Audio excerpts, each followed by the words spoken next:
Hello, good morning, everyone. So before we begin, I just wanted to let you all know we're taking a different approach to this session. We really intend this to be more of an interactive roundtable type of discussion. Our presentation is very short, but please do not wait till the end to ask your questions. If you have a question, we're on a slide, raise your hand. Let's really have a dialogue and a discussion. I think we have time for it. And with that, we will start our introductions. All right, I'm going to start off. Hello, everybody. My name is Melissa Taraba. I am from the Shingle Springs Band of Miwok Indians. I am the director of our traditional ecological knowledge department. I'm also vice chair for the tribe, and I'm going to pass it along. So my name is Krystal Moreno. I am the program manager of traditional ecological knowledge. I also work for the Shingle Springs Band. And my name is Max Gomberg. I am the water policy advisor for the Shingle Springs Band. Great. All right, so we're going to start off our PowerPoint. I'm just going to talk a little bit about the tribe, who we are, and where we come from. Talk a little bit about our tech department and what we do. Also talk about just kind of some of the hurdles that we've ran into as we, there we go. All right. So my tribe, we are located about 40 miles east of Sacramento. We are the Shingle Springs Band of Miwok Indians. We are mixed ancestry. We are also Nisenan and Hawaiian. We are a federally recognized tribe. We are located in El Dorado County, but our Aboriginal territory actually spans over 7 counties. Sacramento, Sutter, El Dorado, Yuba, Yolo, Placer, and Amador counties. And so a lot of people really don't understand our history and the fact that our name says Miwok, but we're very much Nisenan people also. And in the 1916 census, the government named the tribe the Sacramento Verona Band of Homeless Indians. And so the unceded homelands were stolen, leaving many relatives landless, struggling to stay close to major village sites in the Sacramento Valley. And so that is really when we were removed from the Sacramento River. When Sutter came about 1848, 1849, that is when my tribe gets the impact of removal. And so it's not many years later until the rancheria is established. In 1920, that's when the state gave us our 160 acres. And so today, the tribe, I consider us a smaller tribe. We're about 550 people, half of those being children. The next slide is actually just showing our Aboriginal territories. And so the rivers that we come from, the Sacramento, the West Bank and the East Bank of the Sacramento River, same with American River and Feather River. And so this map doesn't show it, but all of those rivers obviously are very, very connected. And our way of life centers upon these waterways. And so in running the tech department, we became very aware that water is very, very important to us. And as we started our tech program and teaching tribal members, bringing them back to the village sites, this is why water is so important to the tribe. And so our tech department was established somewhere around 2018. And we felt that once we got to the reservation, we lost a lot of things. We almost lost our language. And we've been working on revitalizing our culture for the last 30 years. And so it's taken my family a long time to kind of get on their feet.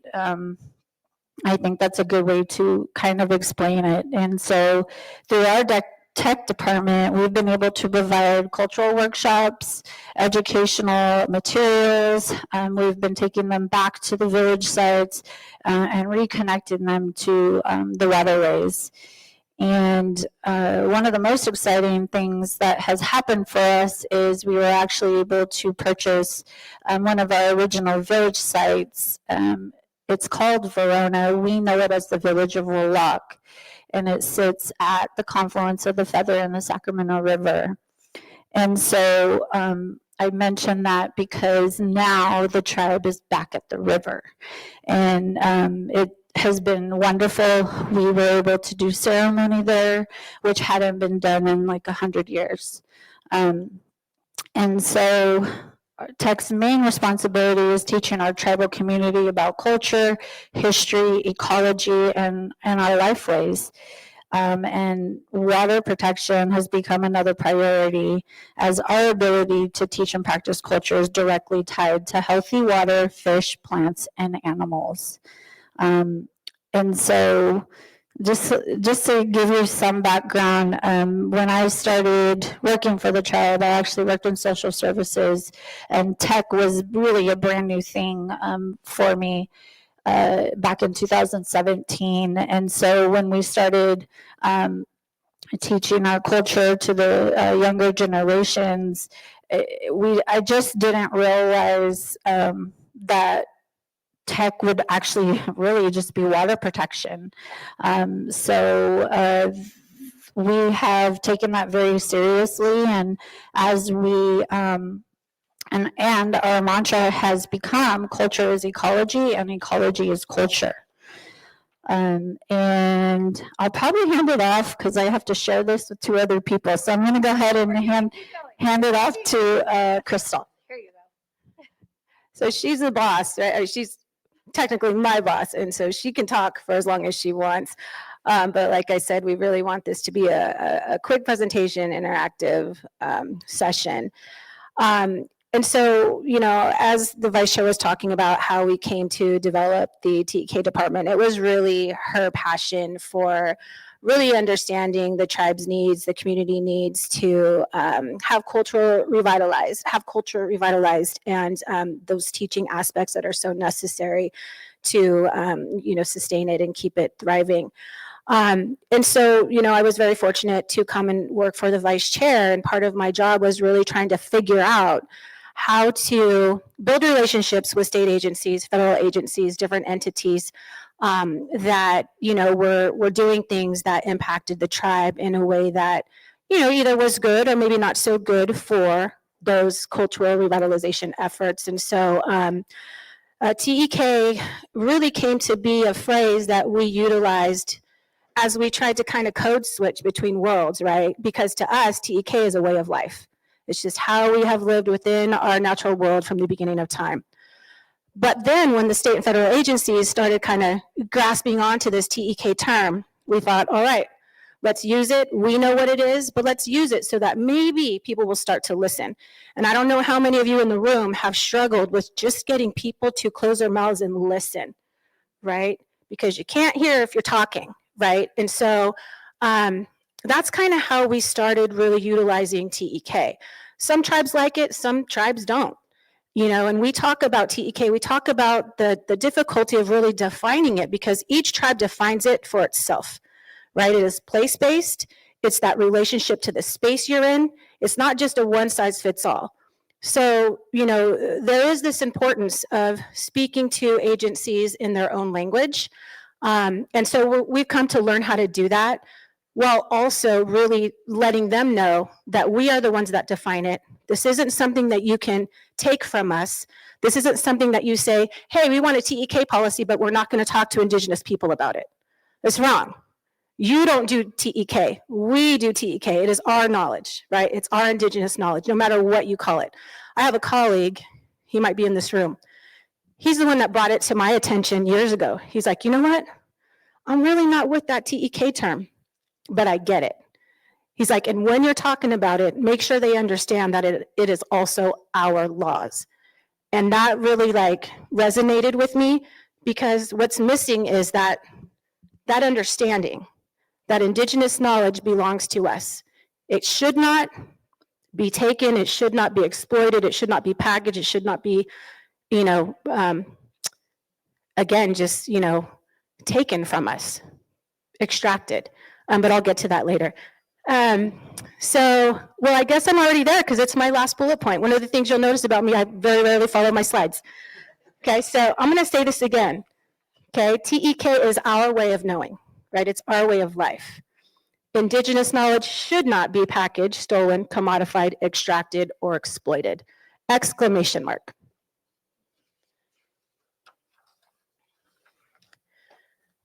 And so as we talk about how we integrate Indigenous knowledge into policymaking,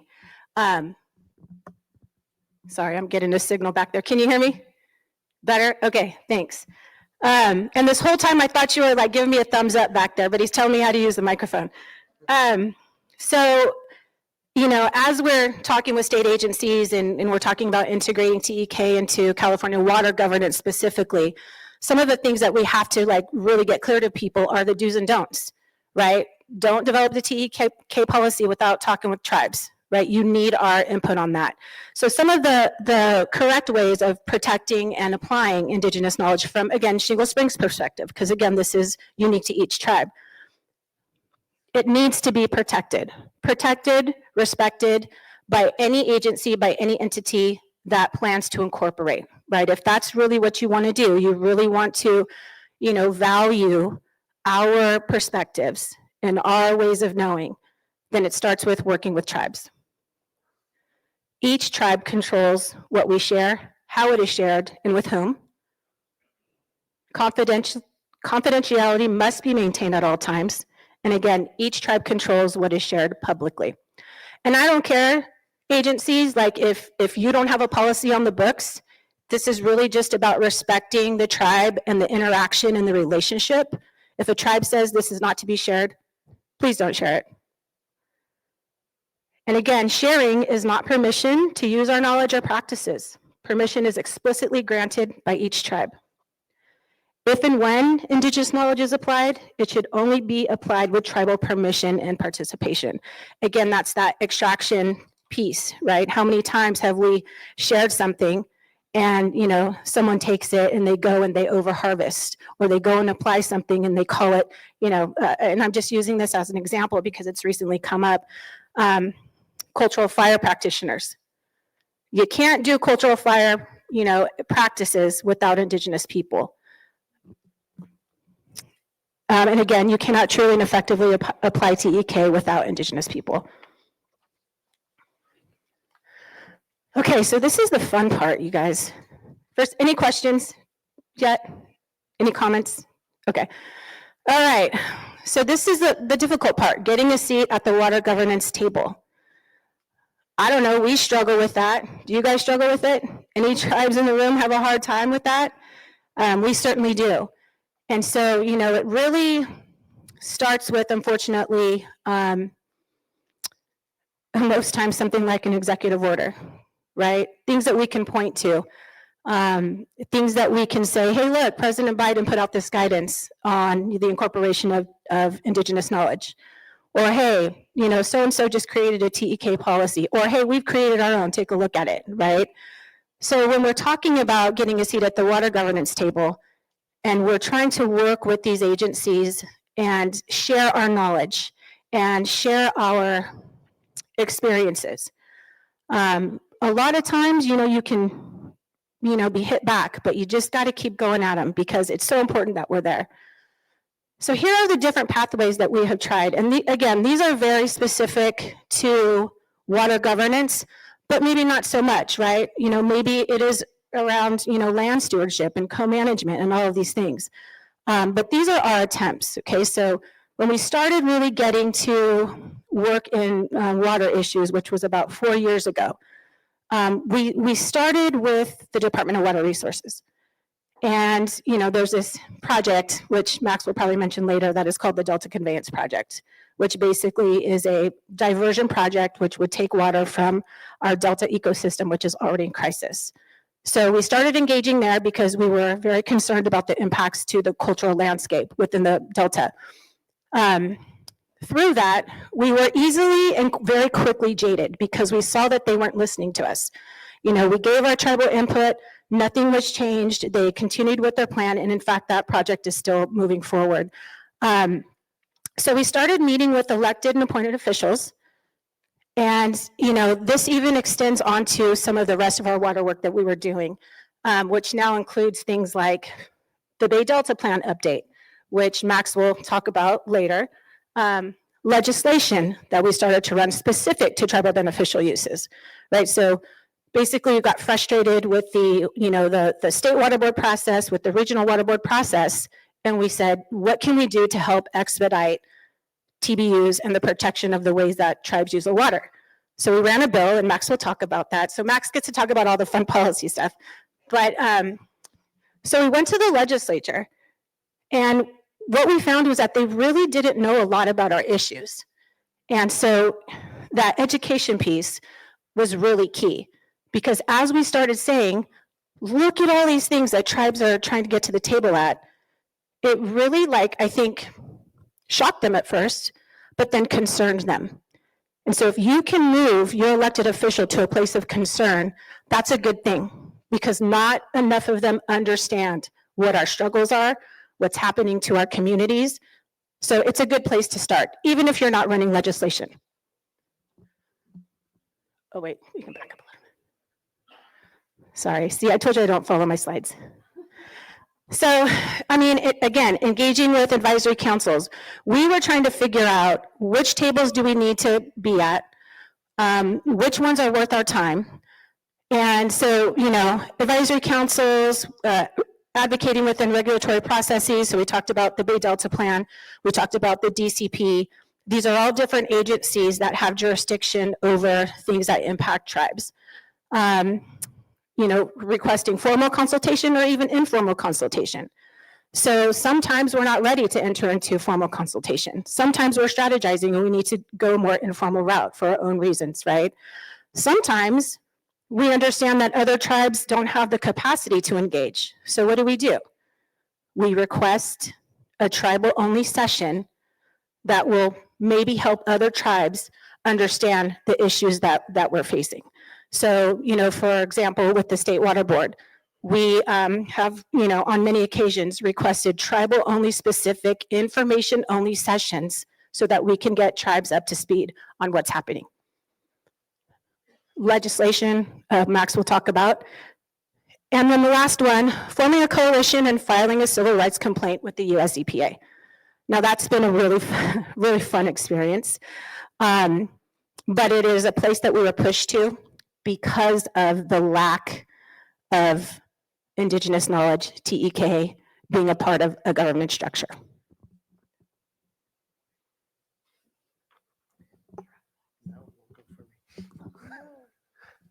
No, it won't go. Here, it's the right one. Okay, so I'm going to talk a little bit about the legislation. So as many of you know, the concept of beneficial uses in federal law comes out of the Clean Water Act, but in California, we also have state law. And what we realized is that we really need to focus on the state law, because not only is there a whole state law provision around beneficial uses of water, but state law also really is where the action is in terms of water rights and water diversions. And you can't do water quantity without doing water quality, and vice versa in California.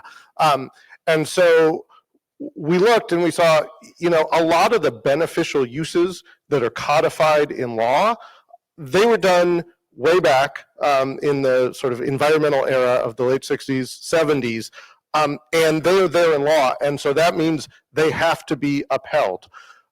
So this is everything from aesthetic enjoyment, recreation, hydropower generation. There's a whole list. The legislature just said, these things apply statewide, and they need to be protected in every single water quality control plan, Well, guess what's not in there? Tribal water uses. So we decided, let's go to the legislature. This is a statewide issue. It should be in statute. And so we ran a bill last year to do that, to say tribal beneficial uses of water need to be in law. We're not going to wait for the regulatory wheels to spin. There are far too many of them. We have 9 regional water quality control boards in California and 1 state water board. So that's 10 different entities. The state one controls water rights. The regional water boards don't. They only do water quality. It's a mess. They're moving at different speeds. They're doing it in different ways. And the state board, which could tell those 9 regional boards what to do, has refused to do that. Long story behind that. So we decided, let's go to the legislature. And we did. And we ran a bill that basically said, these things need to be in state law. There needs to be a process for updating all the water quality plans. Defining and codifying TBUs does not need to, at first step, go through the state's complex environmental quality review. That was a big contentious one. But guess what? We waive that type of review for sports stadiums and all kinds of stuff all the time. They didn't want to do it for this, but we're going to make another run at it. But the idea is, no, you need to do detailed environmental review when it comes to actually setting numeric water quality standards. But for actually defining a tribal beneficial use and saying this needs to happen, that doesn't need a environmental review. There are people, there are attorneys at the state who would debate me on that. But anyway, so those were a couple of sort of key elements of the bill, along with some monitoring and compliance elements.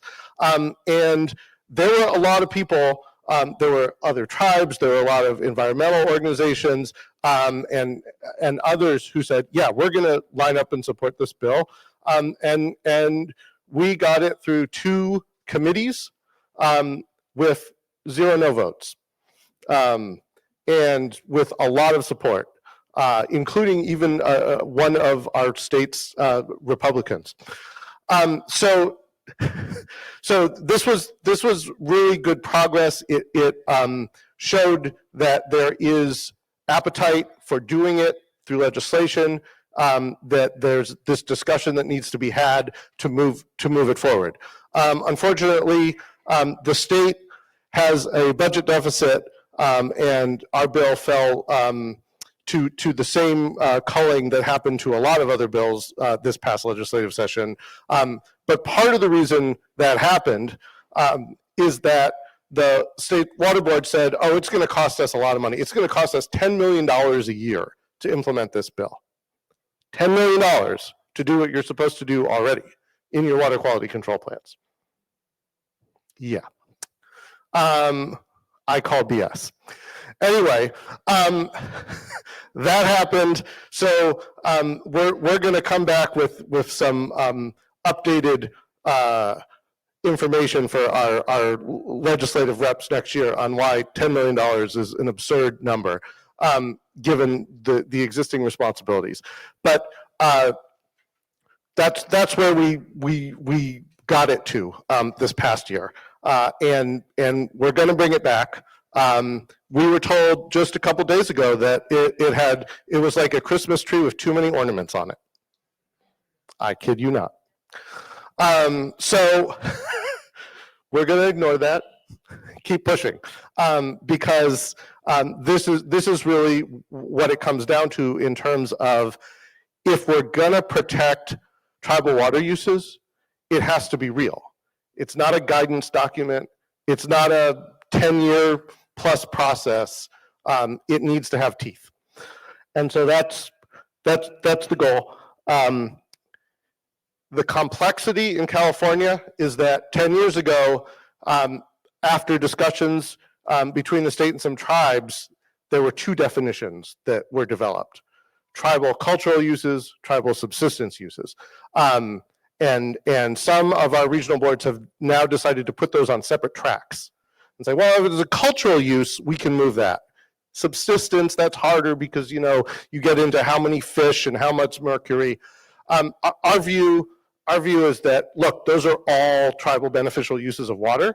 It may take longer to do some of the numeric water quality standards when it comes to things like fish consumption, but to move all of that together, it needs to go together. So that's another piece of the bill, and happy to talk about sort of some of the nuance of that in the discussion afterwards. Okay, I think that's enough for that slide. The fun one. I'll start and then hand it back to Krystal on this one. So part of the challenge in California is that because of the way that the state's water rights system developed, because of the incredible political power that Big Ag holds in the state, it's been really hard to get protections for our Sacramento, San Joaquin Bay Delta rivers and ecosystem. And our state water board under the Clean Water Act and under state law is supposed to update these water quality standards every 3 years. Guess when the last time they did it was? 2005, and that was only after intervention from US EPA. So it's been a long haul, and they started a part of it in 2018.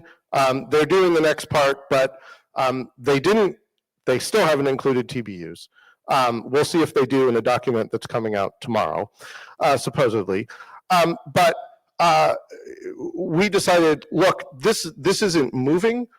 It's not protective, and the negative impacts to tribal ways of life, to the environment, to the fishery have gone on for so long, and we've got species after species that is now on the endangered species list, functionally extinct in the wild, that something needed to be done quicker than it was being done at the state level. So we went to US EPA and we said, look, this is a civil rights violation. This is functionally, intentionally, and unintentionally about disparate impacts and negative consequences to tribes and their ways of life. And EPA accepted our complaint, and we've been going through various processes to try to move that forward and get some action from the state. It's been a tough haul. I'm going to turn it back to Krystal, talk a little bit more about that. So he's giving this back to me because one of my not so favorite things to discuss is something called the voluntary agreements that the State Water Board has included in as one of their viable options and proposals for a Bay Delta Plan update.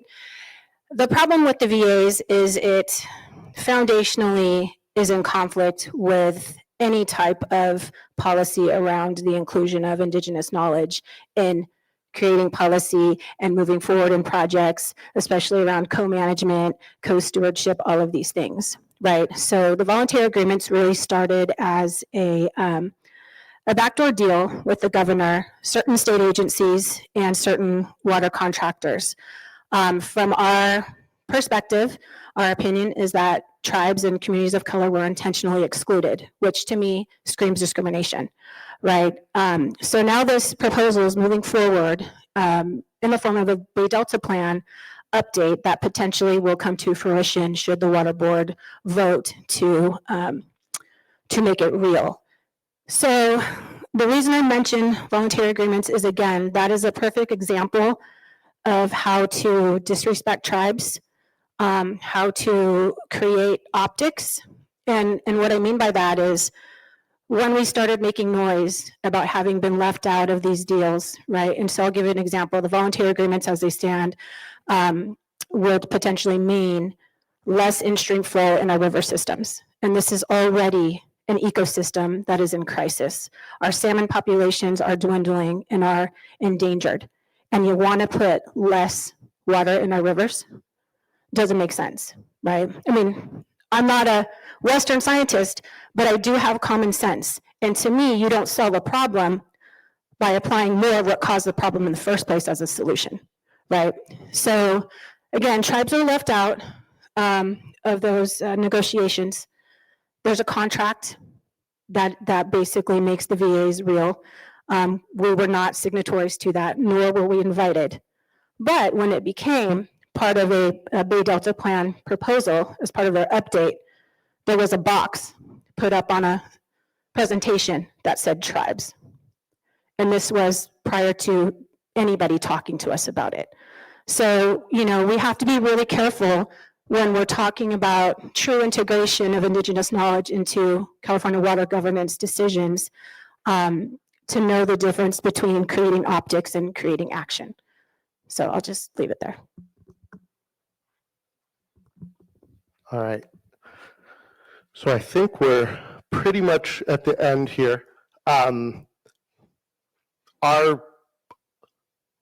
delta, which is the largest estuary on the West Coast, is in crisis. It's been in crisis.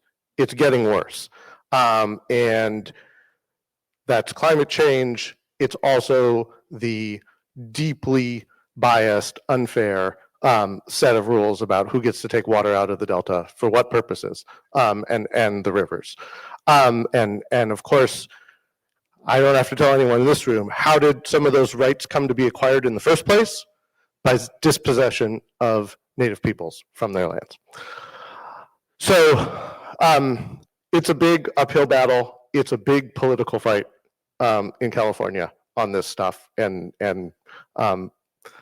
it's great that Shingle Springs, the tribe, is really taking this on. And you know, the more tribes that are able to, I think the more movement that we can get. So I think we're on to the last slide, which is basically our just, there's one more.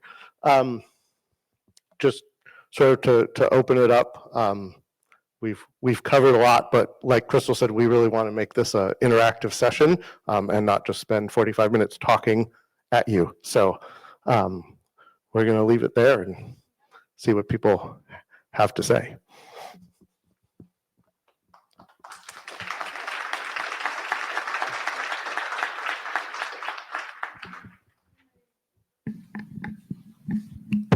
Hi, my name is Aya, and I sit on a federal advisory council called the NEJAC, and we are actually working on the Title VI complaint and giving feedback to the EPA Office of External Civil Rights about what's not working, and what you said very much reflects what we've been hearing nationwide.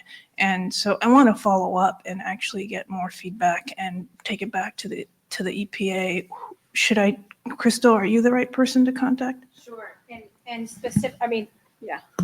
Sorry. So, yeah, you can contact me. I think that's fine. And I just do have to say, you know, full disclosure, because of the IRA Plus process that we're currently in, there are things that I cannot discuss about that process and those discussions, but happy to generally just talk about what we've already publicly said about our concerns and our experiences. Yeah, I think they're coming out with another set of a guidance document for IRA Plus in December. So, yeah. Thank you. Good to know. Yeah.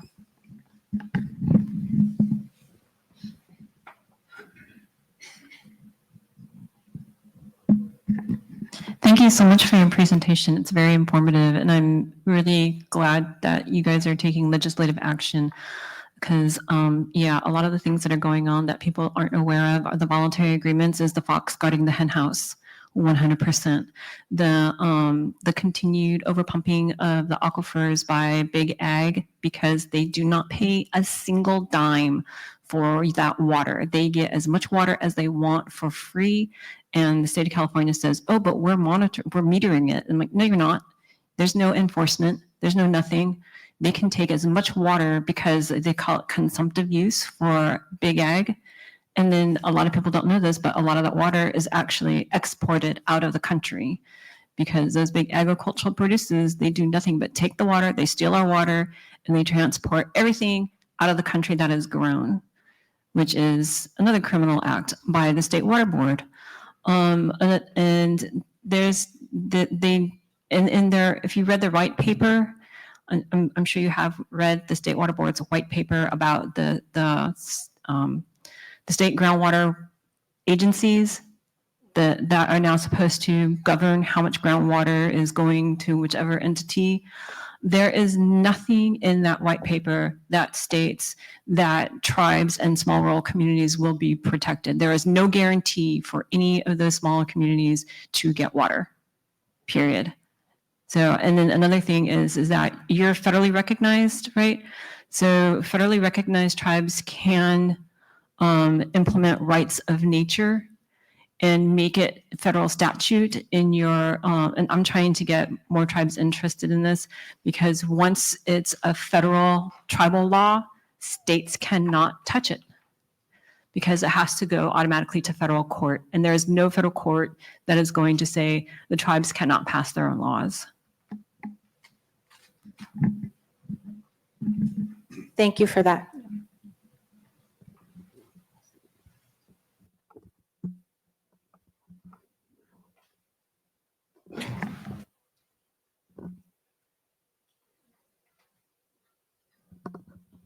Any other questions or comments? Or, I mean, how many in here are actually going through a TBU process or trying to be engaged on the TBU?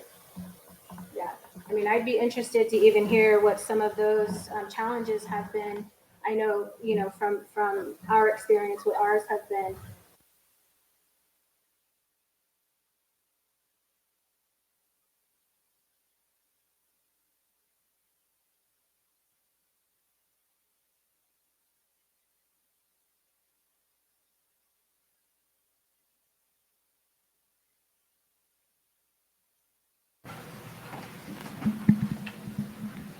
Introduce yourself. Hi, Brianda Hernandez with the Bishop Paiute Tribe.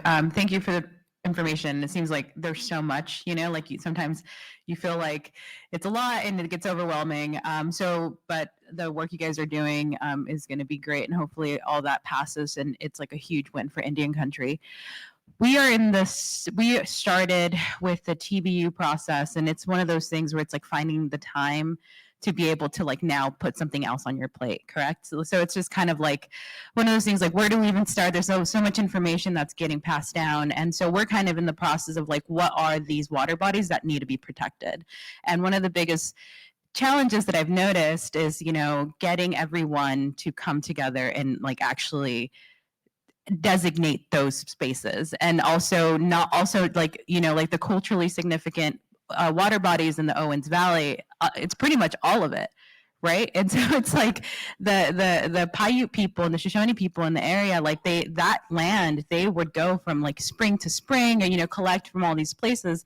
So it's like, how do you, like, one of the biggest things is like, do we just designate everything, and would that cause its own challenges? And then when there are some very specific like cultural like ceremonial sites that no one wants to know, it's like, do we do like more of a general thing? So it's just kind of one of those things that we're in the process of like designating, or so kind of knowing where, and like getting all the tribes in the valley to kind of be like, okay, like talk to elders and be like, hey, which one, like put a pin here, like put a pin where, like print out, like that's our goal, is to print out a massive map and have like of the Owens Valley, and then have elders, you know, tribal members come and just kind of pinpoint little, like with little, so we have all these ideas to just be like, but I feel like it's going to be the whole thing. So I'm not sure, if you have any.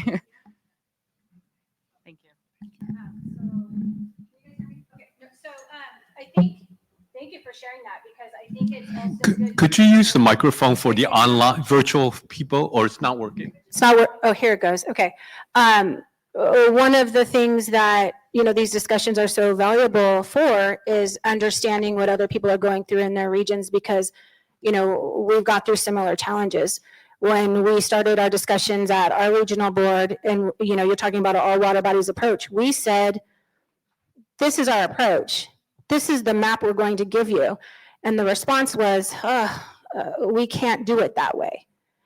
And we're like, well, we don't care that you don't think you can do it. We're giving you what we believe is the correct way from an Indigenous perspective. Because what's challenging is we're working within this Western system, and they want us to conform to what works best for them. And that's just not what we're here for. We're here to be who we are. We're here to represent our own value systems, our own belief systems, our own knowledge.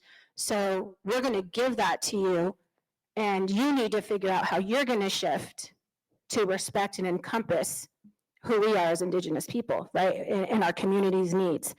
So that's an ongoing challenge. We use the term paradigm shift a lot, because that's what's necessary, right? Stop trying to shove us into your box. We're not going to get anywhere that way. I mean, we haven't, right? Which is why we're in the situation we're in now, why we don't have tribal beneficial uses protected, why it's been such a challenge to do so. And so, no, thank you for sharing all of that, because how do you say, you know, well, in this river from, you know, here to about 3 miles down, that's, you know, one cultural use. But guess what? Our salmon journey is continuous. We need the entire watershed, right? From the top down to the ocean and back. And so I think it's just been very difficult to get that across to them, but we keep saying it because it's the truth. It's what our tribes need. And it really is a tribal beneficial use.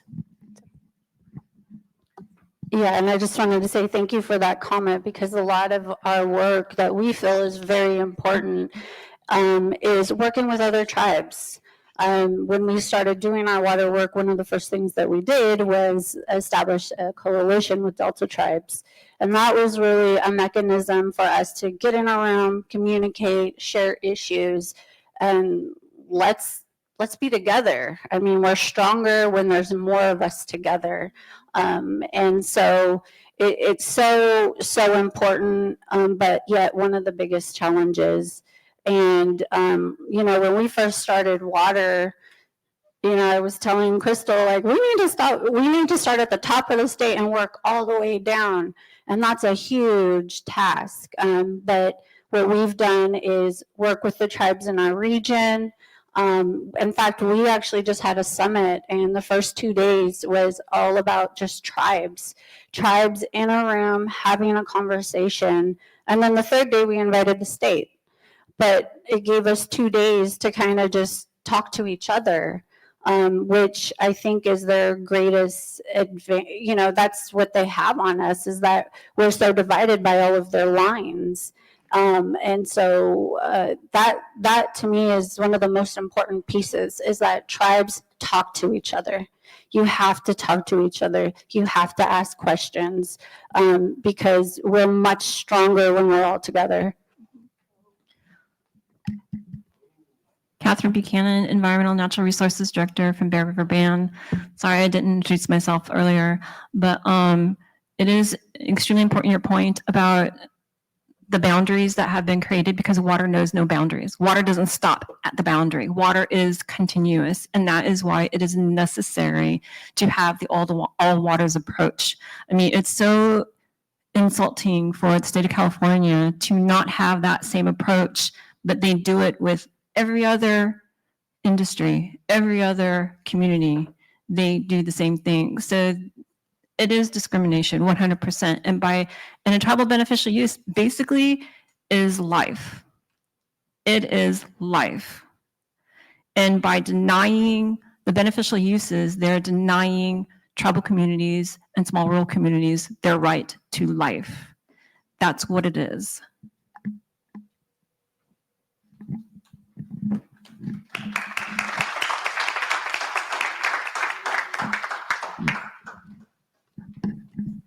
Hi, sorry, Heidi Brow with the Paula Band of Mission Indians. So I'm down in the San Diego region, and this is an excellent presentation. And we are going through, not to this level, but, you know, we've been working on TBUs with our regional water board. And I feel like, you know, like it has been a struggle and, you know, like constant education to talk about water and how tribes, you know, like think about water, because it's so different from, you know, like how the state traditionally regulates it and manages it.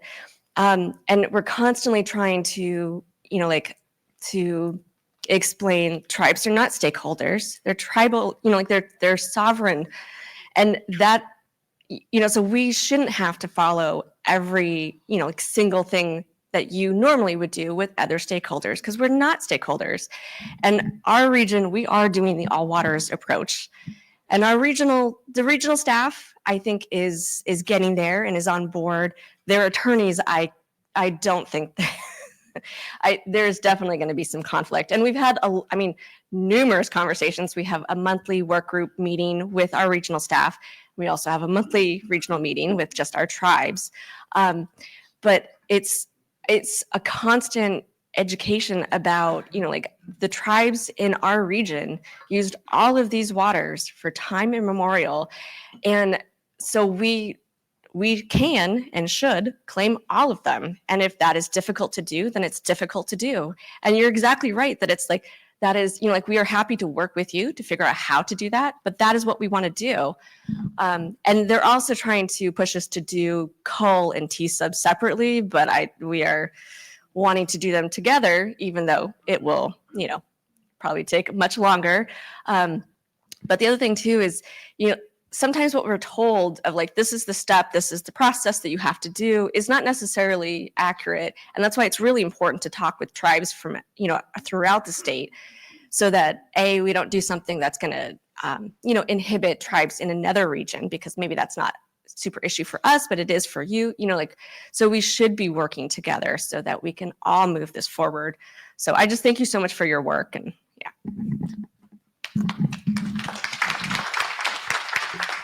And I just wanted to say, keep going.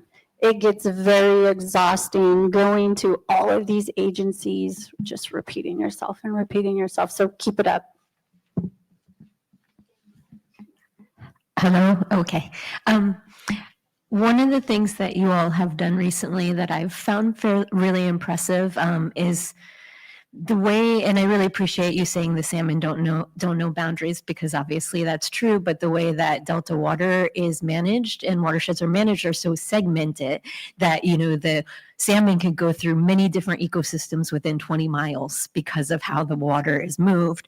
And one of the things I've seen Shingle Springs do recently and some of the other tribes is start bringing TEK into water rights hearings, and also like pushing for, well, we haven't lost these water rights in the hearings. And there's been, as you all know, a lot of pushback from the other side and the lawyers on that. And I'm just wondering, like, some thoughts on how do we move forward with pushing in the water rights and state water rights processes, because what Max said about how the regions don't look at water quantity, but that's the number one driver, of water quality. So how do we make sure that in these water rights hearings that California tribes and TK are actually taken seriously and the tribes are treated like the experts that they are? If you all have any thoughts or feedback, because it's something that's on my mind a lot right now.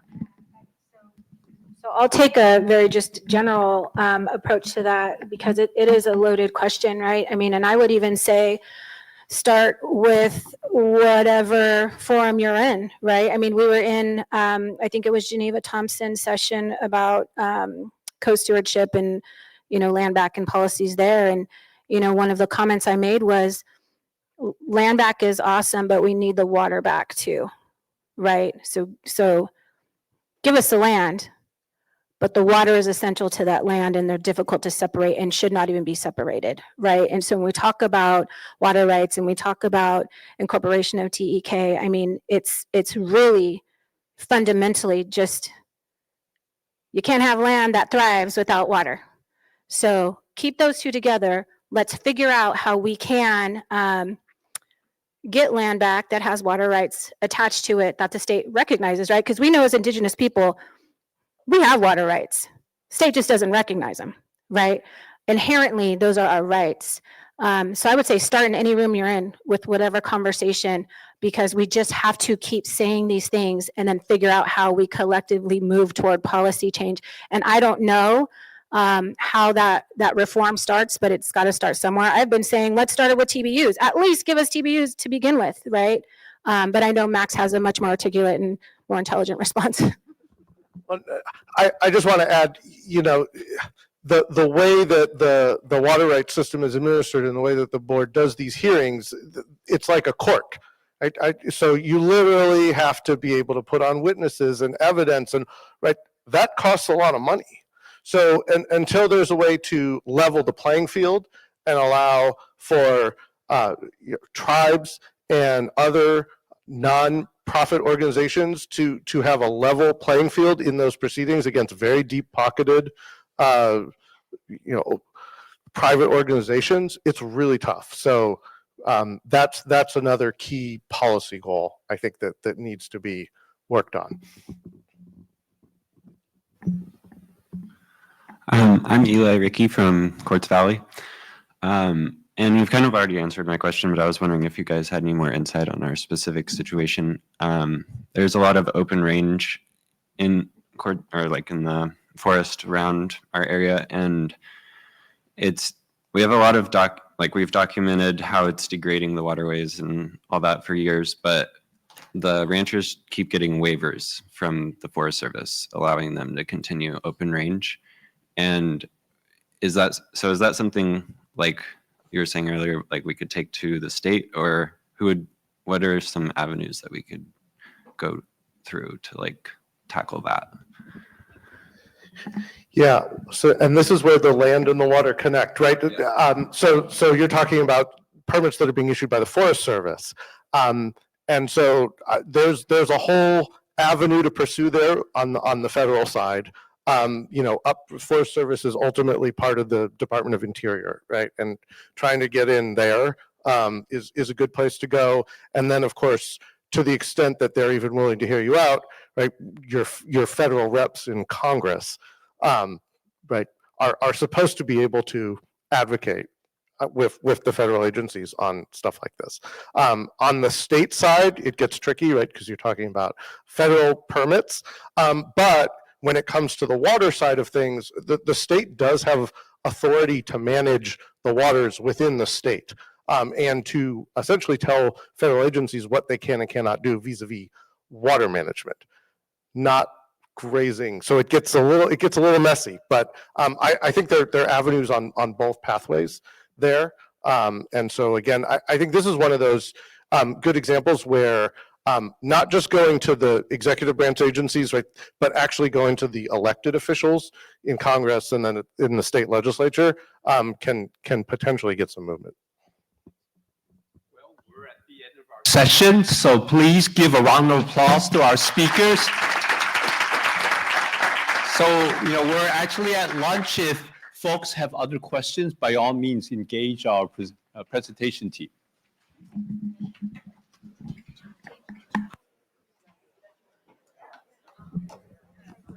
Thank you, guys. Yeah, thank you for your advocacy. And you're right. I mean, just the whole water allocation system.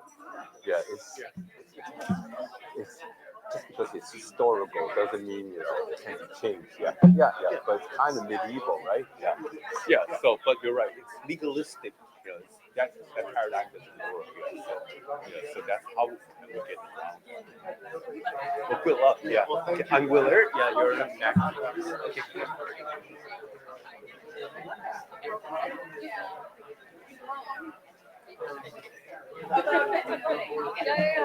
Yeah, great.